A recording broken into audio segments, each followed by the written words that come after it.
Fabián Urbino Morales, conocido como El Payaso, se convirtió en el rostro macabro de un cártel que dejó una huella imborrable de violencia y horror en México. Su historia, aunque increíblemente perturbadora, arroja luz sobre la oscuridad que se cierne sobre el mundo del narcotráfico del país. Prepárate para acompañarnos en un viaje por el lado más horripilante del crimen organizado mexicano. Comencemos. El CJNG, o el Cártel de Jalisco Nueva Generación, liderado por el siniestro El Mencho, encontró en El Payaso a uno de sus sicarios más crueles y astutos que haya existido. Lo que empezó con un hombre común, un payaso de fiestas que traía sonrisas a los rostros de niños y adultos, pronto se convirtió en una pesadilla ambulante. La historia de El Payaso es una paradoja retorcida. Un hombre que encontró placer en la tortura y el asesinato, disfrazado bajo la máscara de la risa y la alegría. Esto no es una película de terror, esto es 100% real. El ascenso de El Payaso a la notoriedad comenzó de manera inusual. En un giro peculiar de los acontecimientos, el mundo se vio invadido por avistamientos inquietantes de payasos en Estados Unidos en el año 2009. Estos payasos inicialmente parecían bromas de mal gusto. Pronto encontraron su contraparte en México. Pero en lugar de ser simples bromas, estos payasos estaban armados hasta los dientes y listos para sembrar el terror en las calles. De alguna manera, este fenómeno paralelo en dos países diferentes se entrelazó, creando una nueva ola de miedo que inundó ciudades enteras. Bajo el liderazgo de El Mencho, el cartel CJNG se convirtió en uno de los más poderosos y temidos de México. La violencia de este cártel no conocía límites, y El Payaso se convirtió rápidamente en uno de los ejecutores más brutales de sus crueles órdenes. Su máscara se convirtió en un símbolo del miedo y en un recordatorio constante de que, detrás de la apariencia amigable, yacía un asesino a sangre fría. El modus operandi de El Payaso.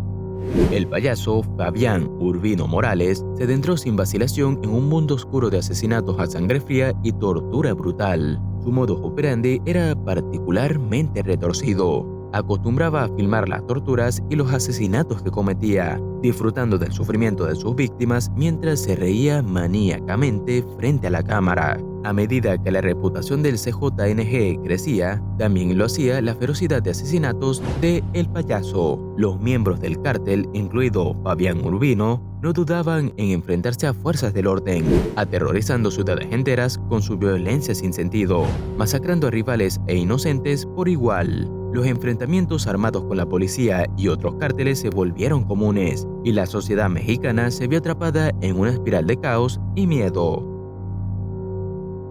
Los orígenes del CJNG.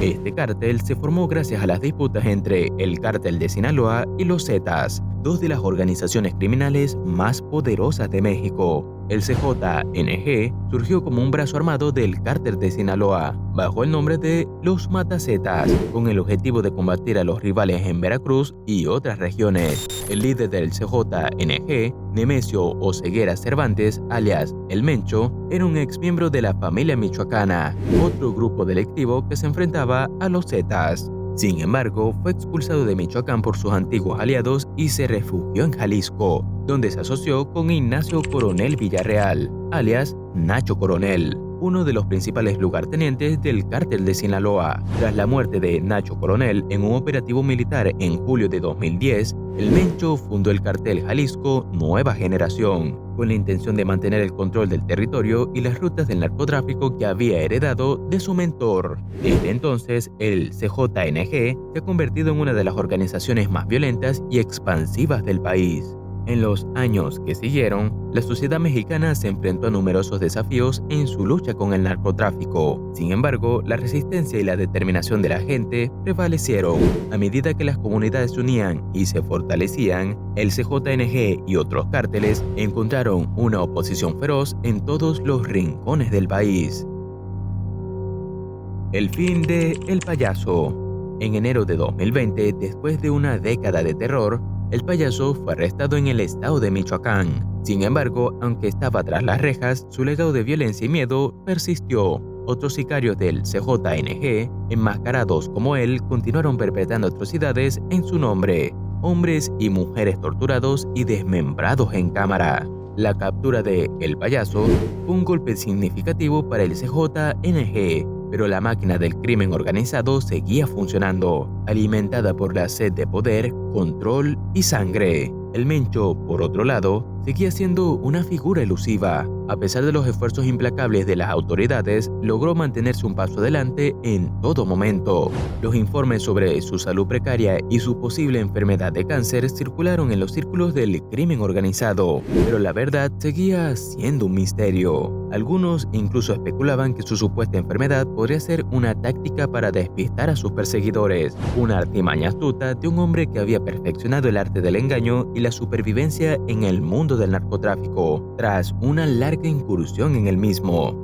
A pesar de la captura de El Payaso y los esfuerzos continuos para atrapar a El Mencho, el CJNG seguía siendo una fuerza imparable en el panorama del narcotráfico en México. Su red de operaciones se extendía como una telaraña mortífera, atrapando a comunidades enteras en su influencia tóxica. Las organizaciones de derechos humanos, los defensores de la justicia y los ciudadanos conscientes se unieron para enfrentarse al CJNG y a otros cárteles, exigiendo un país libre de violencia y terror. No hay mucha información sobre lo que pasó con El Payaso después de su captura, pero se sabe que fue trasladado a un penal federal y que enfrenta un proceso judicial por los delitos que se le atribuyen.